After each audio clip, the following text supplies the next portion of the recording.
ড্রোনের মাধ্যমে বন্যা কবলিত এলাকায় মানুষের মাঝে ত্রাণ ও নগদ অর্থ বিতরণ করেছে বর্ডার গার্ড বাংলাদেশ বিজিবি। তারা ২০০ পরিবারের মাঝে ত্রাণ ও রান্না করা খাবার বিতরণ করেছে।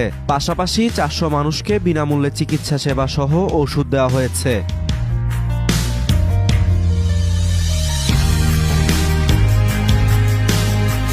১৩ জুলাই হবিগঞ্জের বানিয়াচং উপজেলার প্রত্যন্ত ভাটি অঞ্চলে ৫৫ ব্যাটালিয়ন বিজিবি এই ব্যতিক্রমী কার্যক্রম পরিচালনা করে।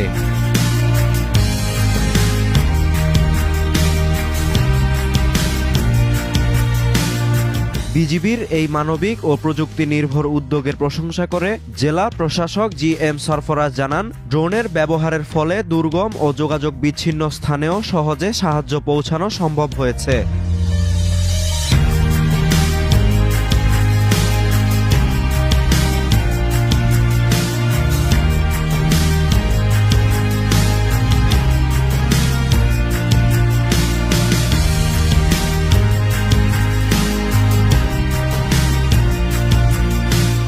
বন্যার পানিতে চারপাশ তলিয়ে যাওয়ার পর ঘরে বসেই খাদ্য ও নগদ টাকা পেয়ে বিজিবির এই উদ্যোগকে সাধুবাদ জানিয়েছে বানভাসী মানুষ।